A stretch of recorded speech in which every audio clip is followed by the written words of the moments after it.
What does self-care mean to you? I think we all have individual relationships to it. I'd love to hear how self-care really plays a role in your life and what it means to you.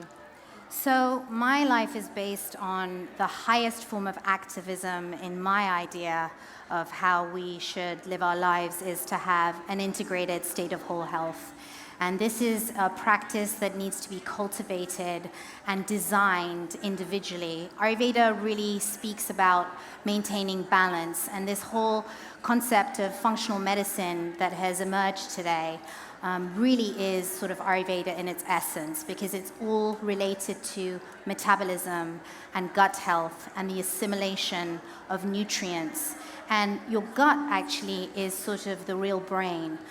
So when it comes to self-care and wellness, when we peel off the layers of complexity and intellectualism, we can really understand that the more simple, the more conscious, the more aware, the more proactive we are in maintaining a very balanced lifestyle. And it's different for everyone. Your lifestyle may not be the same as somebody else's lifestyle. Self-care translates into a very individual design based on who you are, where you live, and having tools and practices that are very simple and consistent that will allow you to move into a daily practice. So we have our spiritual practice, we have our exercise practice, we have our social regimes.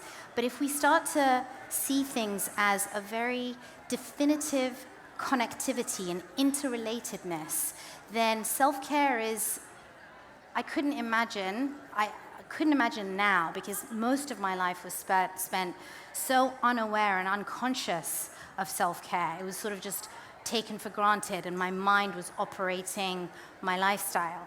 Once we start to let the body navigate, self-care becomes rudimentary and very natural, and you'll know what to do and when to do it and how much to do. Thank you so much, Sage. Yeah, to me, self-care is really just cultivating your health on a very deep level, and of course working on the levels of mind, body, and spirit, because if any one of those three is falling apart, it's going to drag the other ones down with it. And if any one is really doing amazing, it can actually provide a opportunity for the others to come up. If you have achieved great health in your body, you're going to have the mitochondrial energy to be able to do spiritual work and learn great things and cultivate a really advanced mind and have great mental health. And it's really to the point now where it's a responsibility, because in our modern world, if you just go on autopilot, you're going to get destroyed by what's out there.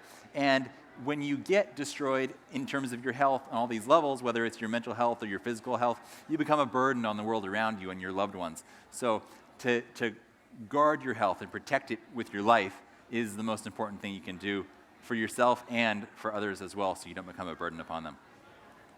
Shiva? I completely agree with what you were saying, and I want to take it one step further, which I loved how you said we have to have the energetic capacity or the bandwidth for success or for love or for abundance. I think a lot of us now, feel like we want these things, but you have to be able to have the capacity to contain it. And I think right now in these times, it's so fast-paced. It's so, pitta-driven in Ayurveda, or there's just so much information that our brains just cannot handle it. So it's imperative that we create self-care rituals in our lives. And that can be kind of a sort of type of religion. And it's no longer thought of as a selfish thing, which I think is marvelous. In Ayurveda, when a woman has a child, for 40 days, the child and the mother and the baby are massaged for 40 days. For 40 days. And that prevents postpartum, that prevents colic. So when you take that idea of preventative from Ayurveda and then bring it to our world, you can see that, yes, if you take a few moments in your day and create a ritual around bath time or create a ritual in your morning, that's not being selfish at all. That's helping you create the bandwidth so you can create more success in your life and be able to maintain it so that you can nourish the people around you and your community. And so that's a big passion of mine. And the other one is to connect to source, because I know for myself, once I started to connect to source energy, either through nature, through meditation, through spirituality, that was a big transformative situation, because we are spiritual beings. So yes, food, beauty care, spirituality, they all go hand in hand.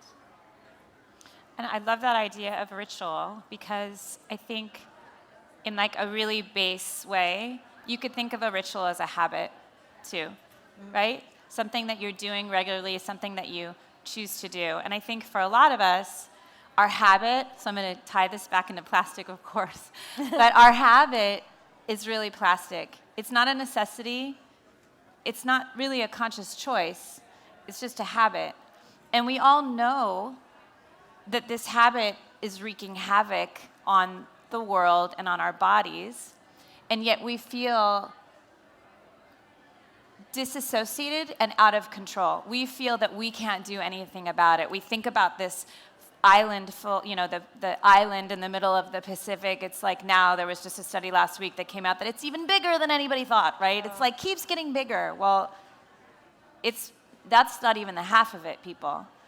But I think that when we start thinking about things like that as so big and so difficult to manage, it gets scary. And the way to combat that fear is to create habits that work to give you ownership of solving the problem, right? So my little cup here, it's a little tiny thing, but I carry that cup with me everywhere. And inside that cup, in my purse, is a bag, a reusable bag. And inside my purse is a reusable straw and a fork and a knife. I am weaned off plastic when I am outside of my house. I don't have to take it. And that's a habit. Those are my habits. But they're more than that, because for me, they give me the sense that I am doing something with every time I make that choice. That's a choice that I'm making to solve a problem. And that is self-care, because for me, that is emotionally nourishing. So I think you can really connect those things together. You can connect these rituals that we do for ourselves and our families, and you can also connect it to that bigger picture, and that is solving a bigger problem, a global problem, whether it's plastic or climate change or whatever. But making a habit that takes ownership is really, really powerful. I love what Rachel said about taking ownership and taking on that personal power. For me, self-care really looks like showing up for myself, right? Being my own biggest advocate. This habit that I've developed over the years of checking in with myself. What do I need in this moment? What do I need to feel supported? And from an external, on a body level, that can look like, of course, which we all know, baths and massages and a facial mask. But really drilling down even deeper, for me, it's this emotional care. It's this mental care. How is my spirit doing? How is my soul doing? What am I saying to myself about myself, right? Those moments, our thoughts are always going. What do I need to be nourished at a food level, which we've covered up here. And so those things for me, again, these different habits, whether it's speaking over affirmations over myself, edifying and building up my spirit. There's sometimes where I just take moments and I look in the mirror and I'm just like, wow, not from an egotistical, prideful way, but you are amazing. The miracle that it has taken to even get you here to this point in life, all of us. And really, we tend to focus, I think, a lot on the negative aspects sometimes of who we are, or when we messed up and when we failed. And yes, we can learn from those. But I really try not to spend too much time in that place, those places of shame, those places of guilt, those constant places of looking back, because we can't change our past. But what we can do is be fully in our present and reflect towards our future. And so that in a nutshell is what self-care is for me. Thank you so much. So beautifully put, everybody. Yes, snaps. Snaps. Rachel, I really love what you said about making mindful choices of how you choose to consume and what you choose to carry with you. We live in such a busy world, and I hear all the time where people say, I don't have enough time. I don't have time to do this.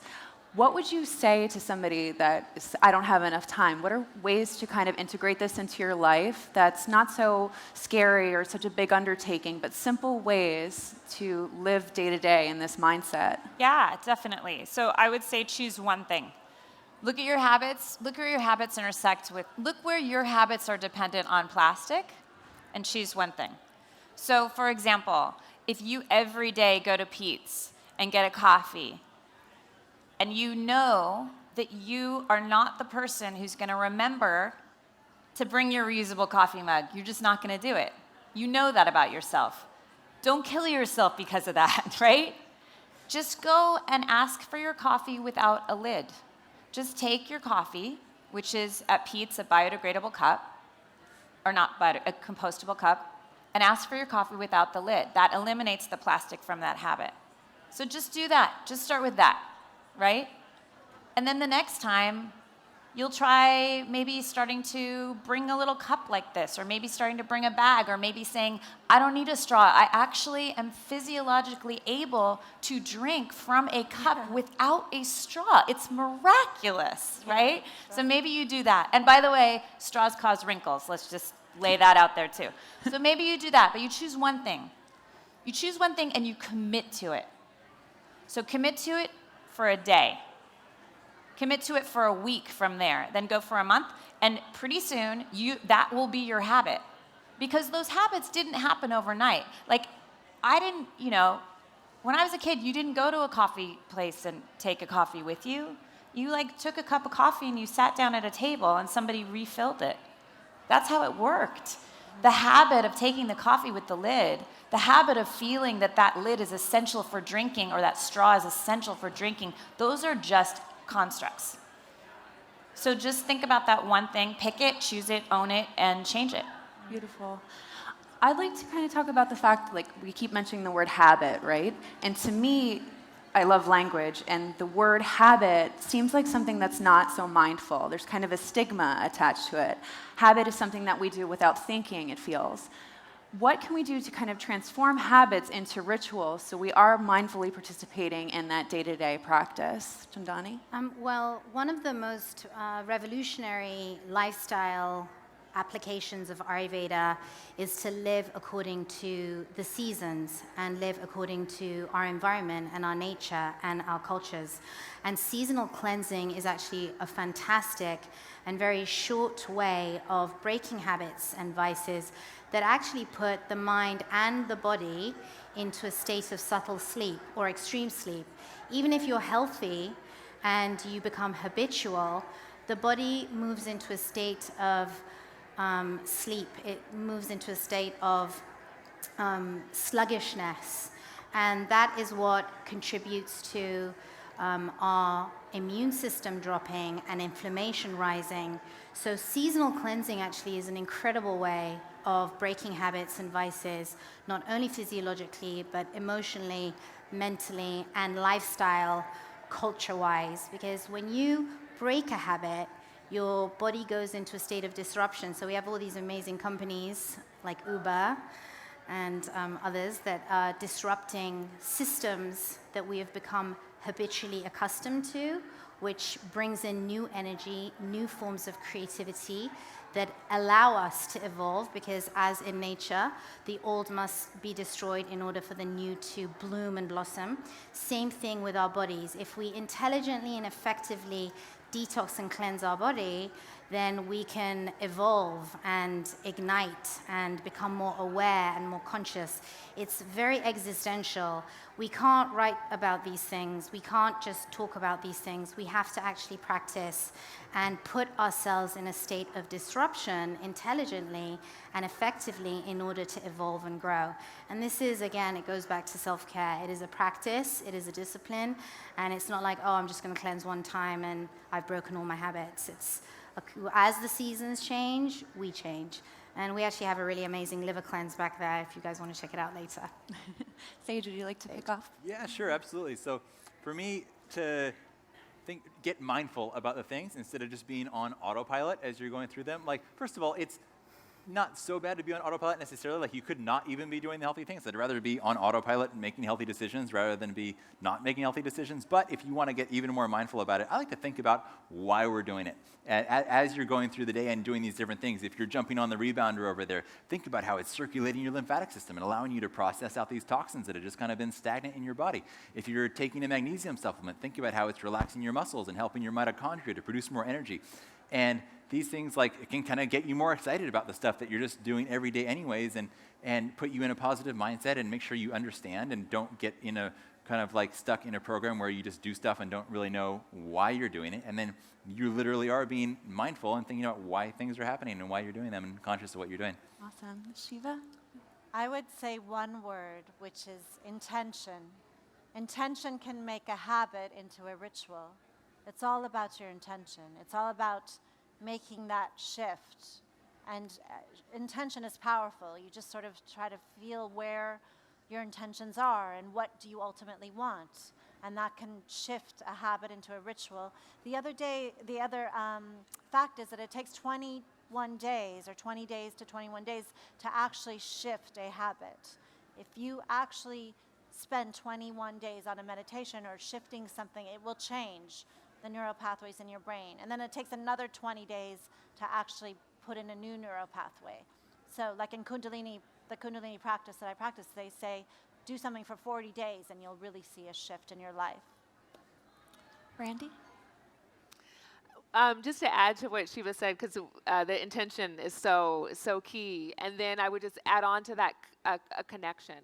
And that when we're really connected and present, and I've seen it in my own life, I've seen it across various individuals' lives, where when we're fully connected to what we're doing, and the point was made up here too, understanding the why behind what we're doing, you begin to see a shift in terms of a habit really becoming more of a ritual. So instead of, say for example, for food, I watch maybe at first as I do that kind of 21-day, cleanse or detox in terms of where I'm only eating certain type of foods. I may be removing certain types of ingredients from my diet. I'm noticing the thoughts that are occurring. I'm noticing how I'm wanting to crave certain things, or I'm noticing, whatever's going on inside of me. And I watch, and I've seen it over the years that it's so interesting. What I craved even say 5-10 years ago, I do not crave in the same way. And so it's really interesting that now that eating becomes this where it was just to scarf down a meal really fast, it becomes now this ritual of nourishment and care, because I only get this one body.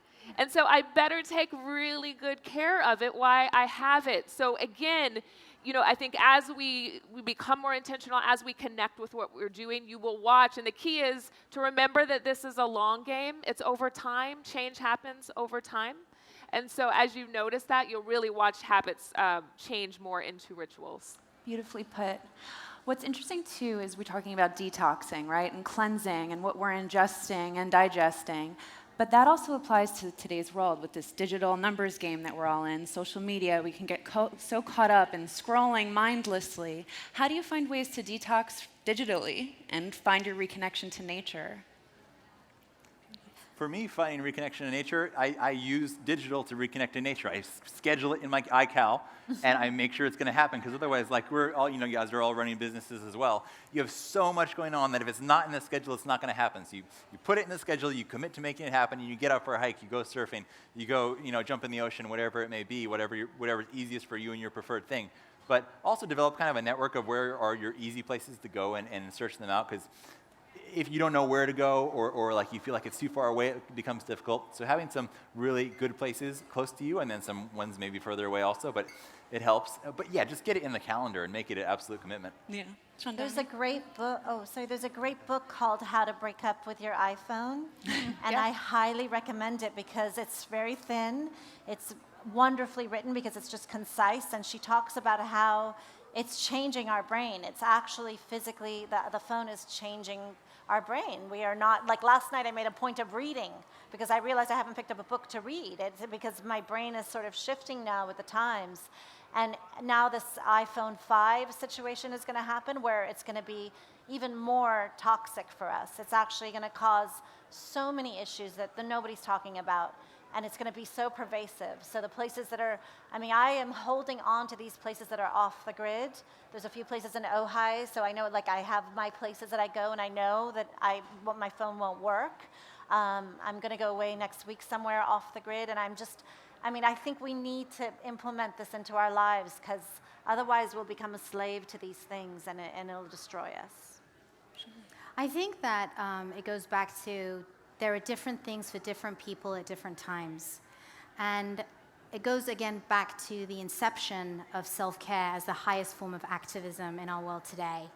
And really understanding what makes you tick, what works for you. If you're constantly in a state of stress and harriedness and anxiety, maybe you peel the layers and see, do I need a digital detox? If you're doing your Abhyanga, which is a self-massage twice a day, and you're running your company, and you're being a mother, and you're raising money for a fund, and you're getting on airplanes, and you're moving through time zones, and you're posting, and there's an internal harmony and an internal flow, then you navigate, and you allow, and you accept, and you move with the times. If you don't have that flow, then you engage in a digital detox or scheduling. So I think moving from a state of automation, which is where the world is going, which is wonderful because we'll get to be creative. Well, nobody should be picking strawberries in this world. Nobody should be bagging food in this world. Nobody should be stacking shelves. This should be the job of machines. We should be living our lives creating harmony and abundance and creativity. And so if we take the automation out of ourselves and allow the automative world to be our servant and allow us to flow and navigate, then this is true mastery. Then it's not boycotting or running away or rejecting. It's assimilating and aligning and evolving collectively with what we create and what already is. This is how I see it. That's so beautifully put. I went to a summit a few years back on the World Summit on Technological Unemployment, talking about automation. What does the world look like when essentially our jobs are taken over by robots or machines? But I think that's where the role of the creator becomes so important, and imagination, because you can't replicate imagination through a machine. And when you take care of yourself and your mind, your body, and your spirit, you have such a more expansive place to create from. So Brandie, I would love to hear about the role of imagination and creativity and what that looks like for you, because I know in your field, you're writing and creating. It's everything. Creativity and imagination is everything in my world. I mentioned this connectedness, right? And so getting inspired most of what we do at Thoughtfully, we're getting inspired by nature. We're getting inspired by the stories and the experiences and the people around us. And so while, yes, love technology and the way that is going, I think the one thing that we always do need to keep in mind is that balance that as machines and as robotics play into that, what they don't have that we have as a soul.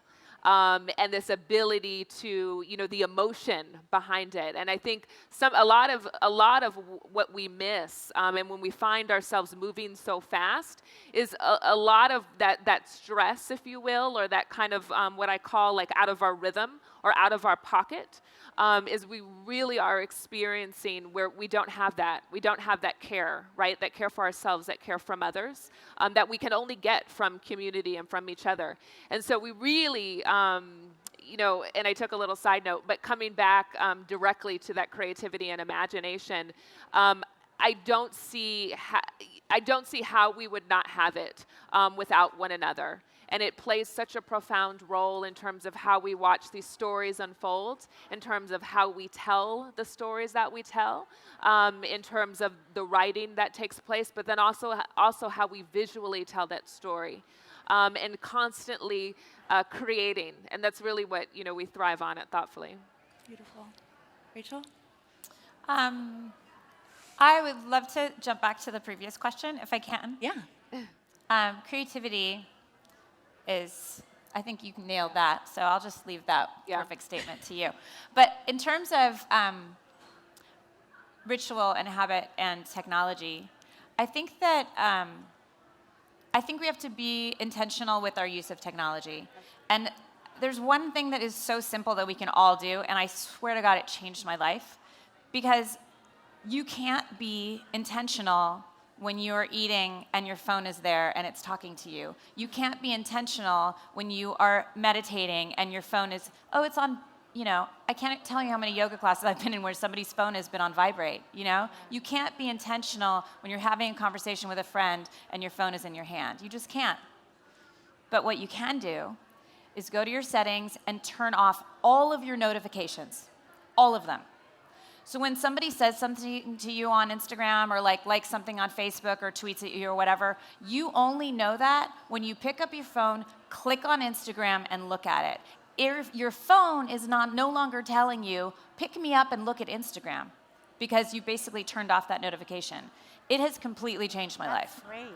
And it's really simple, and I can't believe that we all aren't doing it, because we are all like, you know, it's this incredible pull. Even if it's just that red dot, even if it's not on buzz, it's so well engineered to capture your attention, and all you have to do is flip that switch and it'll work. Beautiful. That's my tip. Thanks. Shiva? Which Creativity, imagination. creativity Yeah. and imagination. I'm still on the technology. Well, for me, I feel like creativity and imagination are a sort of a religion. That can be your religion. That can be your, you know, your guiding light, your star. But again, I think that we need time in nature. I think we need time away from technology. I don't think that you can. I think we have to be very careful about what is our own inner creative voice or imagination, or if it's being influenced by things, which, I mean, we're all so malleable, it's hard not to. But I love the idea of the Waldorf schools where they don't let children. It's really fascinating because in Silicon Valley, where they create all the gadgets we have and all the technology, most of the billionaires that have children send their children to Waldorf schools. And they don't allow their children to have any iPads or iPhones. Now, the Waldorf school doesn't believe in any technology for children. No television, no iPads, no iPhones. And I know how challenging this is because my daughter went there. And it is extremely challenging. However, you see how their imagination starts to bud from things that aren't influenced by technology and things that are outside of the box. And I even think of myself as a child and how I was able to, I mean, I don't think any of the things that I've created today would have happened if I didn't have that childhood where I was totally immersed in nature and in my own visions and in my own creative being. And I think that's why I feel so strongly about this technology situation. I mean, I have children, so I see it firsthand as well, what, you know, the difference with and without. So I would say creativity and imagination can be your religion, but you have to nourish that. You have to honor that. You have to treat it as sacred as it is.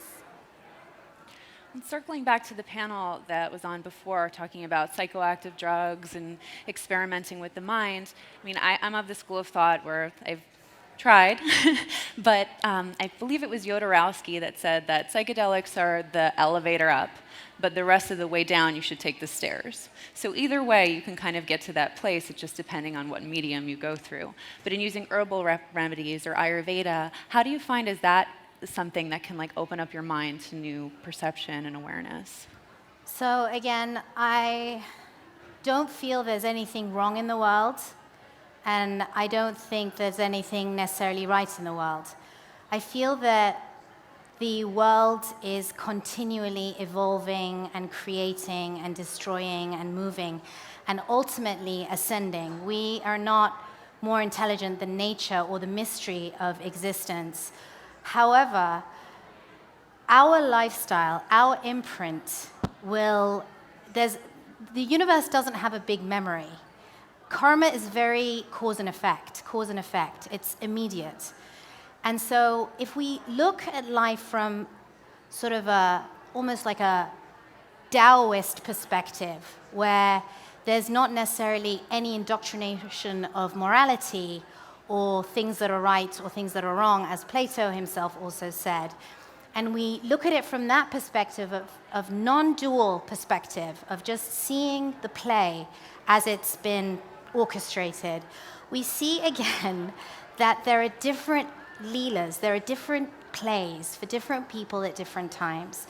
And if we are able to, as individuals, harness what makes us radiant, what makes us integrated, what makes us available, what makes us fully expressed and viable and connected, then maybe taking ayahuasca was the racket. Maybe going to the Himalayas for 20 years and wearing a loincloth was the racket.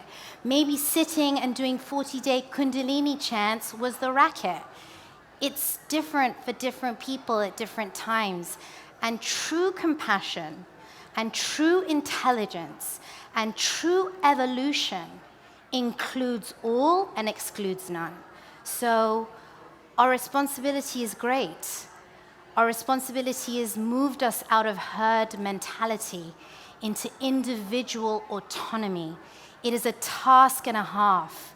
We have to sit alone in our fullness, and from that place, cultivate and create what we feel the world is worthy of. It's huge responsibility, and I don't want to say drugs are wrong and religions are wrong and this is right and that's right.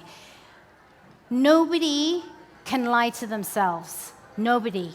No matter how much abuse we've had, no matter how much lack we've had, no matter how much gifts we've had, when we lie in our bed at night, we know exactly what's going on. With children, it's different, I agree. Children need to have a safe environment as they're evolving. We need to give them on a silver platter abundance and space to grow in their potential. But as fully grown adults, we have to assume the responsibility and be accountable, whether it's the ayahuasca ceremony or whether it's boycotting plastic. We have to assume full responsibility and accountability and deep trust to go through with wide open eyes and a wide open heart, even if we're wrong. I think the integrity of being committed to who you are and what you believe in and going all the way is way more powerful and way more respectable than somebody that's like, oh, maybe I should do it this way. Maybe I should do it that way. Maybe if I go here, maybe if I go there. That will never get us anywhere. So this is a very profound subject and question you ask, because we are living in a time where there's so many things going on, and who are we to judge? So beautifully put. Thank you so much. That was gorgeous. Sage. Yeah, so of course, anytime you start to cultivate health on any level, it's going to broaden your mind, expand your perspectives in the world. Of course, one of my favorites is reishi mushroom for doing this. It's not overtly psychoactive, of course, but it is getting you out of your head and into your heart. And just little by little, taking it on a daily basis over a long period, it can really change you and expand your mind, and you start to look at things differently. And also, just anything you're doing to cultivate mental health, whether it's supplements you're taking, herbs you're using, different practices you may be doing, that is so important. And I think when you get to a really refined mind state, you, of course, end up having more empathy, and you can just be a better, more effective and functional person in the world. There's so much going on that we're exposed to that is having a very negative effect on our cognitive function and mental health, from all kinds of toxins out there to different technology things, as my other presenters have mentioned here. And one that I think people get into a little bit, but very few people go really deep enough into, is heavy metal detoxification. We're exposed to so much lead, aluminum, and mercury, and these things wreak havoc on your brain and just don't allow you to function as a healthy and happy human being, and you can actually have quite a negative impact on the world around you as a result of that. So, like, so many people need to find a practitioner who can take them through real serious DMSA chelation therapy in a safe way. And it can be absolutely transformational and really protect you in the long run from Alzheimer's and all sorts of things that can take you downhill and make you a more healthy and mentally functional person now as well. Well, this is a subject that I think about often.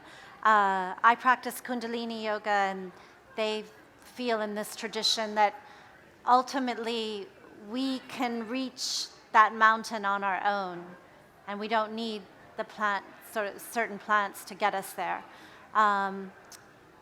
Some of those medicines you'll wake up and you'll be at the top of the mountain. However, my practice makes me walk that mountain every day. And so when I reach that mountaintop, it's all the more exhilarating. I do believe in plant allies. I do, however, think that we have to be very careful because some aren't in our lineage. Something that may work with the South America lineage may not work with a North American or European lineage. I don't know. These are all questions that I ask myself often. I have many plant allies as far as reishi and cordyceps and lilies and roses, and those kind of plants surround my life with them. However, when it's more of the heavy-duty psychedelics, I really am a little bit more curious and asking questions constantly. My daily practice, opens spaces in my brain which I never thought was possible. And that comes to me to bring up, which a little bit further from what you've just said, is about the pituitary and the pineal gland. Many of us have a calcified pineal and pituitary glands from the water, from the food, from the chemtrails, from the electronic gadgets, from the pollution. So once you begin to decalcify your pituitary, your pineal gland, by drinking live water, by eating organic foods, by meditating every day, by getting rid of the toxic chemicals, you will begin to see things and have a brightness in your life, and your intuitive powers will be so increased. So I think this is an exciting time to me because we are in this age now where this isn't frowned upon. And if you do your research, if you go online and read about calcification, which I know Luke's story has done a lot of work on that as well. I mean, this is a really actual fact about plastics infiltrating our pituitary, our pineal gland, which then gives you foggy thinking, which makes you in fearful states, anxiety, not able to make decisions. So I feel like we can reach these states without the psychotropic drugs and just with the choices that we make and the habits and the intentions that we place. Such an interesting question and so many interesting responses. Like it's really, there's a lot. I feel like we could talk for hours. I think I've read a lot about the evolution of humans and how we are today. And what I feel is that we are instinctively communal beings that now live in artificially small groups. So we're looking constantly for that bigger community and to connect with that bigger community. And sometimes substances can help with that connection. And I think that can be really powerful. There was a really interesting study. So they took people and they gave them something that gave them pain. I think they pricked their finger or something. And they found that when two people who knew each other had that experience at the same time, they felt more pain. Because when you are in your tribe, your empathy increases your feeling of what's happening, right? Then they put two strangers, and they did the same thing, and the strangers experienced less pain. And then they had the two strangers play together for 10 minutes. And then they did the experiment again. And those strangers had become a tribe. Their pain was amplified. They were connected. I think that's so powerful, and I think it really speaks to some of the things that we're talking about. When you are having a glass of wine with people, you become connected, right? It facilitates connection. Some of these things do facilitate connections quicker. Maybe it's the elevator, quicker than if you were just sitting side by side, not having that connection. But I think, again, it's intention. Things that change the way that you feel about the world aren't just psychotropics, it's also caffeine, It's also there are all kinds of things that change the way that we communicate and commune with other people. And I think we need to be conscious about putting those substances into our bodies and how we can use those experiences for positive connection. I'm just wow, because that's such an exciting and loaded question. And just the thoughts that came forth in terms of the answers. So I'm only going to really add this because I think everyone really covered it, and we get to continue the conversation. But we know that psychedelics open ourselves up, right? And it's just really interesting the way that the human body and mind and spirit just does it. And so just to what Rachel said in terms of really focusing with an intention and an awareness of what we're allowing in, because I will say there's some things too, you really want to also do it in a right, like a safe environment, because I think the question also is what are we opening ourselves up to? And that we can talk about, that's a whole nother conversation. So, yeah. Yeah, very important question. A very important question. Yeah. Thank you all. Such amazing answers. We're actually speaking of asking questions and opening up to community. We have some time. If you guys have some questions that you'd like to ask our panelists, Kara will be traveling with a microphone. So we'd love to open it up to our audience if you have any questions. Would you mind if I add one thing to a question you asked earlier? So you were asking, I just want to throw this in there about like what would you do if you don't have the time? Yeah. And I was having some thought about that, and I was thinking like some people genuinely, they don't have the time, right? Some people are like a single parent and working 2 jobs, and you got 3 or 4 kids, and you generally don't have the time to do like, take a salt bath or a magnesium bath or whatever it may be. But like, there's always things that you can do. For example, like you could do intermittent fasting, and that would save you the time and money you spend on breakfast. Like there's always options.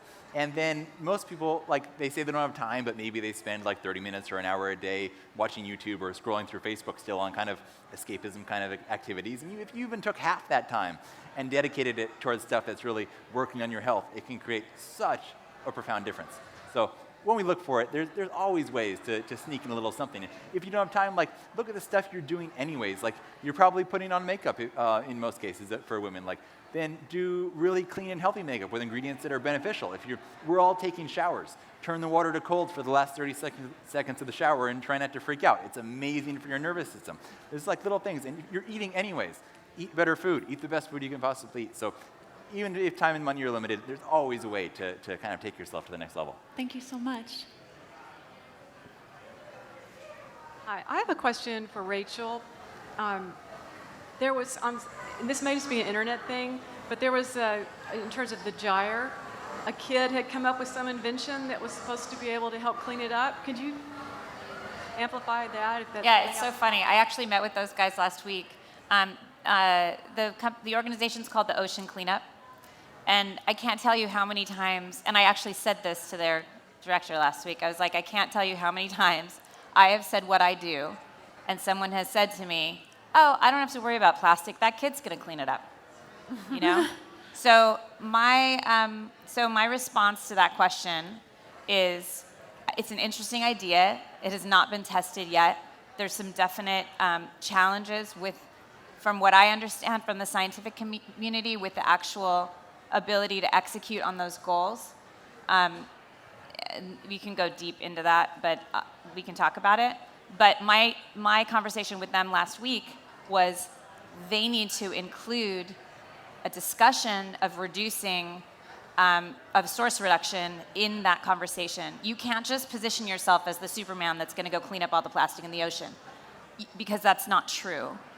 And it buys into all of our fallacy, all of our fiction about plastic in the ocean, like the idea that it's this great island that, if we just figured out what to do with it, we could just clean it up and throw it away. Well, guess what? There is no away. That is a big pile of bullshit. And so the Ocean Cleanup, I have a call with them next week, and I really hope that they will include the idea of reducing our consumption of plastic in their messaging, because I think, and I said this to them, it is detrimental to the movement in general to not include that information and to position yourself as that Superman, because it's not going to happen. We all have to do our part for this problem. It is, at this point, I believe, the most pressing issue facing our future and the future of our children. Thank you so much. We have time for 2 more questions from the audience. Anybody else?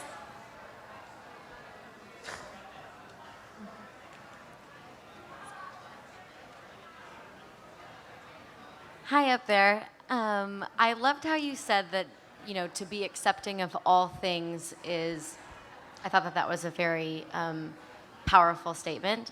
And how I said to include all and exclude none. exactly. My teacher Guru Mukh told me that in 1999, and it stuck. I love it.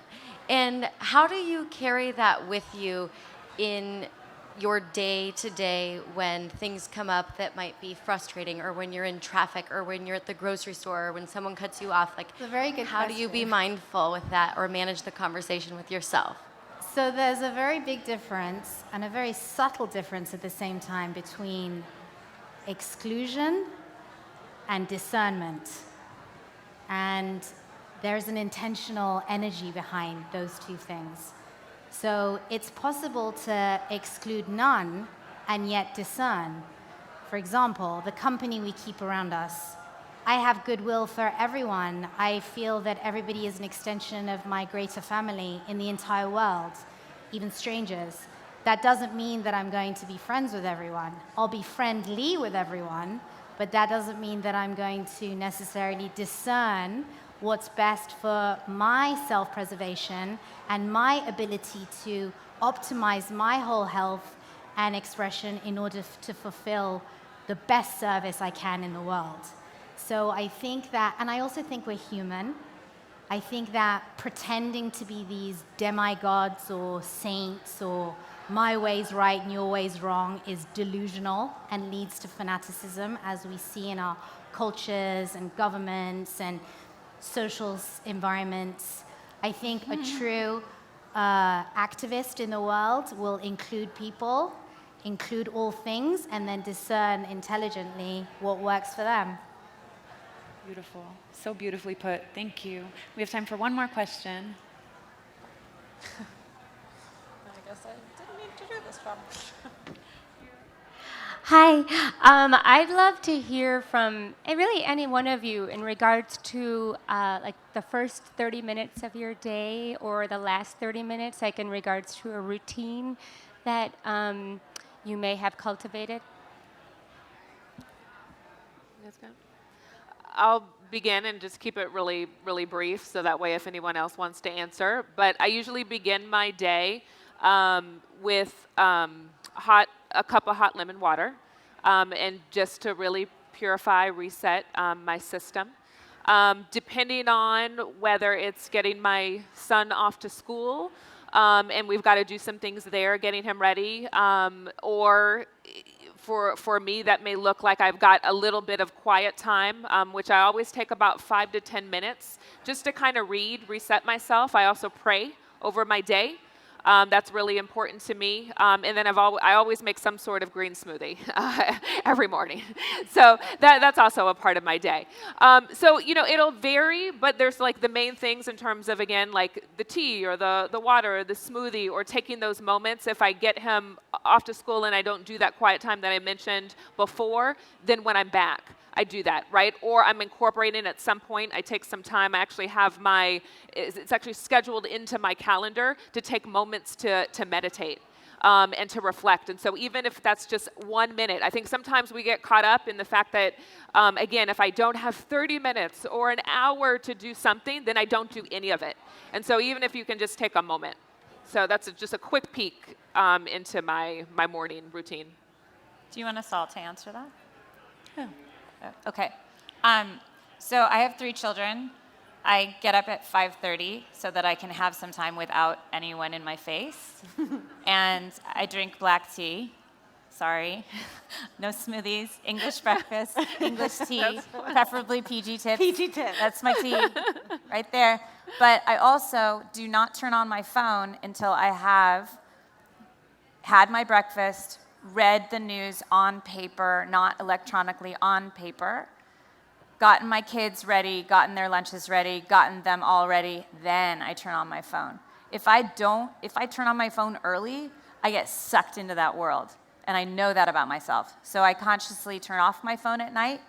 Really important to turn off your phone at night, even if you just put it on airplane. But it's emitting all kinds of energy around you, and just turn off your phone at night, and then I don't turn it on in the morning until I've taken time for myself and also nurtured my children.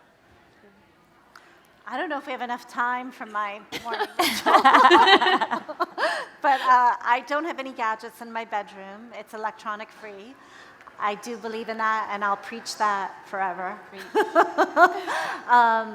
I wake up early. Sometimes I'll do sadhana, which is a 40-day meditation. In that case, I wake up at 4. But if I'm not doing sadhana, I wake up around 6:30 because I have children as well and animals. I do something called tea ceremony. It's a beautiful tea ceremony with living tea, which you can get more information on livingtea.net or globalteahut.com, where we sit in silence and drink this meditative tea, which works as an adaptogen. It's a plant medicine, and it just gets me to a lovely place, and it's sitting in quiet. And then I'll do a short Kundalini set if I don't have a lot of time. And then I'll get going on my children and animals and all of those things. Yeah, for me, I get up about 5:30 as well, and we'll drink water and then go right into, I practice the Wim Hof method. It's a practice that incorporates breathing and cold exposure, centered around strengthening the nervous system, improving oxygen utilization, and really allowing you control of your nervous system and temperature regulation. And that's opened up lots of doors for me in my own health and experience of life. And that's, yeah, it takes about 30 minutes, so that covers it. For me, I wake up enough time to go running 3 to 5 miles a day. I didn't do it today, but I do it at least 5 days a week, no matter what. I have 4 children. I have a nanny. Thank God for my nanny. I don't know how you women, single women that are just doing it on your own, I don't know how you do it. I bow. But with my children, I get them up, we make breakfast, we have hoo-ha time. My phone is on. Sometimes I have to check my emails for East Coast stuff, but then I'll just switch it off until I try to drive my kids to school when I'm in town every single day. I drink water. As soon as I wake up, I brush my teeth, I drink lemon water, like this much. I don't know how much that is, like a little Persian teacup. I drink that every morning. I swear by it. If you can include anything, do that. Brush your teeth, water. With lemon, without lemon, doesn't matter. If you do that, it'll revolutionize your life. Running, getting my kids ready, and then I'm off to work. Wonderful. Thank you all so much. I feel like this was such a dynamic, enlightening panel. So really, Thank you so thank much. you. Thank you. All right. Thank you all. Okay.